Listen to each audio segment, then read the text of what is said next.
السلام عليكم ومرحبا بكم على قناتي وقناتكم الشانيل. حبيبتي، اش اخباركم؟ كيف احوالكم؟ الاسر ديالكم بخير؟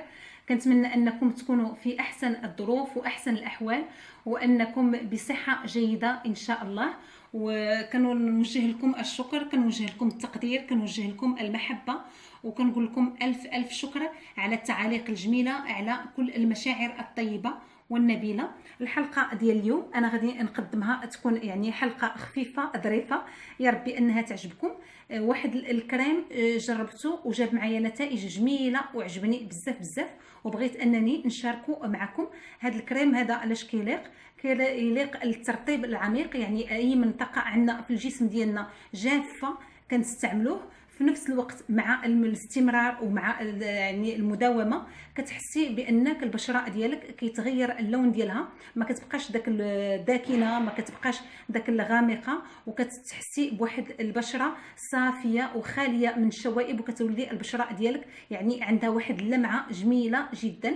ولكن دائما كنأكد عليها اننا باش نحصلوا على نتائج جيده بالنسبه للكريمات اللي كنحطوا على الجسم ديالنا ولا اي خلطه، ضروري اننا يكون التقشير المستمر للجسم، خصوصا بالليفه المغربيه. مره في الاسبوع ناخذوا الحمام المغربي ونديروا الليفه ونقوموا بتقشير الجسم باش نتخلصوا من الخلايا الميته، خلايا الجلد الميت اللي كتعطي داك اللون الغامق للبشره، وبالتالي هي اللي كتسبب لنا اننا ما نحصلوش على بشره جميله وصافيه وما فيهاش شوائب.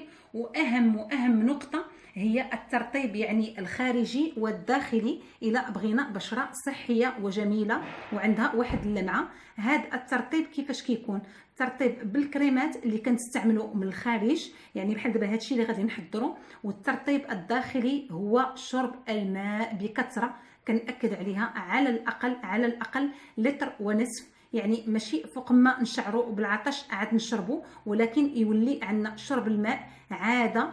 نقولوا باننا الا شربنا راحنا كنقدموا واحد الخدمه كبيره للبشره ديالنا. وفوق ما دزنا دائما يكون الماء اننا نحاولوا نحطوه في الاماكن البارزه منا باش دائما نتفكروا باننا نشربوا.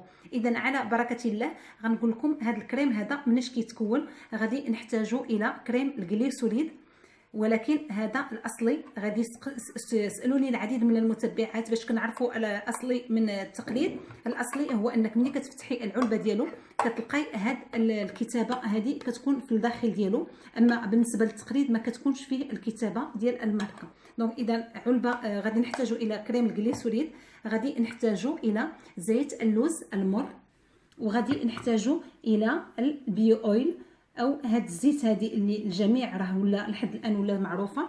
انا هنا باش كنستعملها كناخذ واحد القنينه بهذا الشكل اللي عندها واحد العبار ديالها، وكنبدا نستعملها باش كناخذ القدر اللي كنحتاج، وما كنبقاش كل مره انني نستعمل هذه القنينه هذه وكنقيسها يعني بالجراثيم ولا شي حاجه. من الافضل ان يكون عندنا هذه، ما عرفتش كيفاش غادي نسميها لكم، اللي كتكون هذه القريعات هكا لي فلاكون ا بيبيت، كتكون عندها واحد لا بيبيت لداخل، واحد الدوزاج كتاخذوا بها العبار ديالكم. انا بيو اويل وضعها هنا. اذا الجليسوليد، البيو اويل، وزيت اللوز المر، يعني ثلاثه المكونات بسيطه. غادي ناخذوا واحد العلبه فارغه ديال اي كريم كنتيو عندكم كتستعملوه، وغادي ديروا المقدار اللي غادي يناسبكم. هذا الكريم كتصلح يعني اليدين، كتصلح للاكواع، كتصلح يعني للركب، كتصلح الجسم بالكامل. اي منطقه عندك كتصلح، ايضا للرقبه يمكن لك تستعمليها، ولكن بشرط ان لا كنتي غادي تخرجي في الغد وغادي تعرضي لاشعه الشمس، ضروري انك تاخذي دوش في الصباح وتستعملي الصابون الطبيعي باش ما تاثريش باشعه الشمس. اذا غادي تاخذوا المقدار اللي غادي ندير لكم مقدار ديال مثلا ملعقه كبيره مملوءه جيدا بكريم الجليسوليد، ومن بعد غادي يمكن لكم تحضروا المقدار اللي بغيتيو، يمكن لكم مضاعفه المقادير. غادي نحتاجوا لواحد الملعقه ايضا من زيت اللوز المر،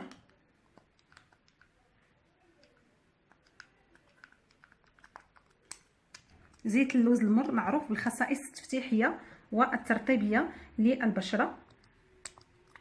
انا غادي تسالوني يمكن واش هذا، انا من الافضل انكم تقيدوا بهاد الزيوت اللي درت انا، لانهم هما اللي عطاوني واحد النتيجه جميله.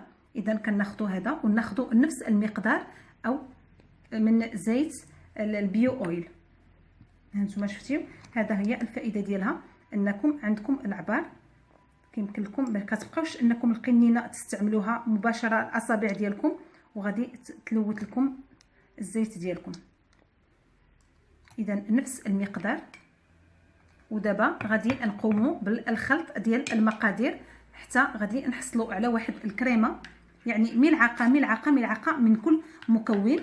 غتقوموا بخلط هذا الكريم ديال الجليسوليد. هو الشكل ديالو كيكون قاصح بعض الشيء، ولكن ملي كنضيفوا له هاد الزيوت هذه راه حنا كنحسوا بحال اللي كنخفوه بعض الشيء، ما كيبقاش جديد لذيذ، ولكن كيولي انه يعني هكا كريمه انسيابيه او هكا مطلوقه.